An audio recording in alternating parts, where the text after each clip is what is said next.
Welcome back. Today's subject is present simple tense. In this lesson, I will give you some tables and some examples. Not to waste your time, I will explain you just one example and I want you study the other examples by your own. We use the present simple tense for actions that we do all the time. It is used for actions that we have done in the past, that we still do now, and that we will continue to do in the future. I write, I eat, he thinks, she uses, they draw. In Turkish, we indicate the present simple tense by attaching certain suffixes to the verb root. We obtain the verb root by removing the mek, mak from the infinite form. For example, the verb root of yazmak would be yaz, kullanmak would be kullan, and yemek would be ye. We can express the present simple tense in four ways. First, positive. Second, negative. Third, positive question. Fourth, negative question. We form a positive present simple tense verb in one of three ways, depending on the structure of the verb root. In all three cases, the suffix that we attach to the verb root includes the letter R. Each case attaches it in a different way. The key is to always remember the R. We focus on two attributes of the verb root, whether its last letter is a vowel or consonant, and the number of syllables it's made up of. Positive 1 ends in vowel R. I eat. Ben yerim. Ben personal pronoun. Ye verb root. Re present simple positive. Im personal suffix. The first case is when the verb root has a vowel at the end of it. For example, başlamak, başla, yemek, ye, okumak, oku. This case applies to verbs with any number of syllables. The only condition is that the letter at the end of the verb root is a vowel. To form the positive present simple tense verb, all we do is attach R to the verb root followed by the personal suffix.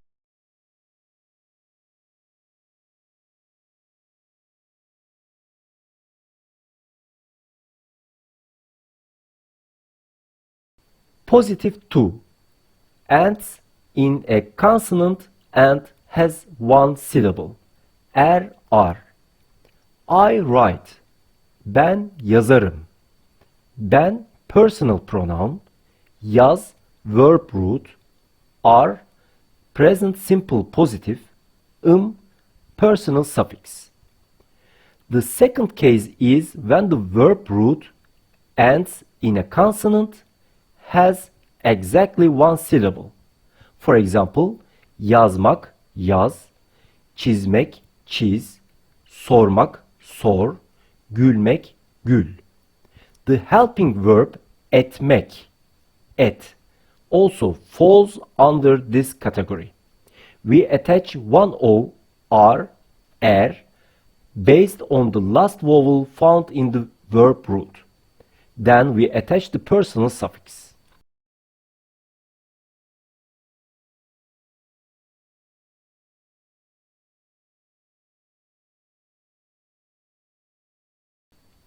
Positive 3 ends in a consonant and has more than one syllable. Ir, ur, ür. I use.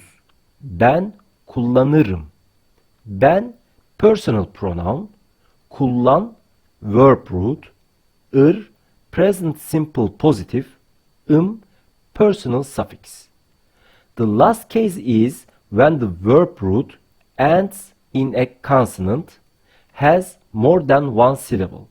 For example, kullanmak, kullan, öğrenmek, öğren, oturmak, otur, düşünmek, düşün.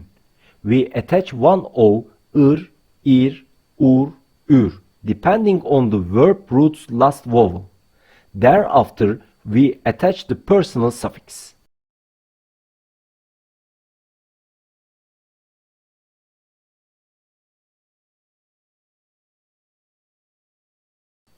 Negative. You don't eat. Sen yemezsin. Sen personal pronoun, ye verb root, mez present simple negative, sin personal suffix. There is just one way of forming the negative present simple tense verb. We attach one o, maz, mez to the verb root depending on its last vowel. We then attach the personal suffix. Ben and biz are a bit different. For ben we attach mem, mam instead of mez, maz. For biz we attach meyiz, mayız.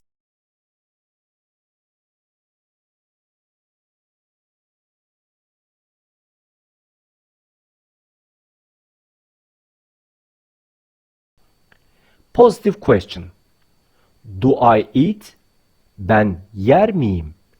Ben personal pronoun, ye verb root, re present simple positive, mi question, ye attachment, im personal suffix. While there are three different ways of forming a positive present simple tense verb, we can use one short method to turn them all into questions.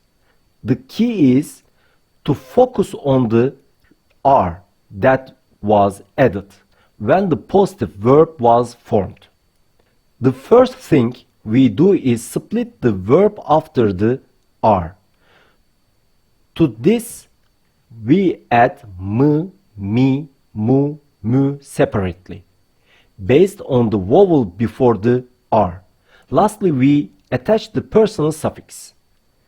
For onlar, the personal suffix remains attached to the R. All we do is add m or mi to it at the end. Furthermore, for ben and biz, we add a y before the personal suffix to prevent having two vowels side by side.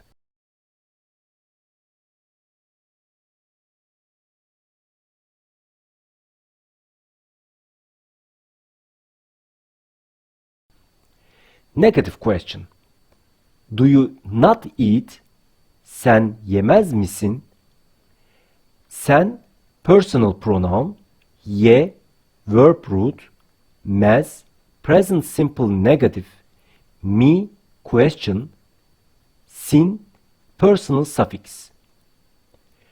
To form a negative question, we attach maz, mez to the verb root depending on its last vowel. We then separately add m, mi together with the personal suffix. For onlar, the personal suffix gets attached to maz, mez instead. Furthermore, for ben and biz, we add a y before the personal suffix to prevent having two vowels side by side.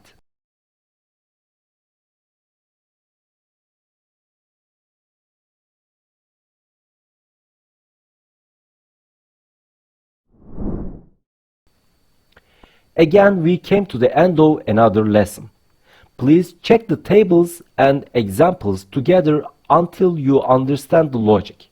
To develop our channel, please don't forget to subscribe our channel, put like to our videos and turn your notification on. See you in next lesson.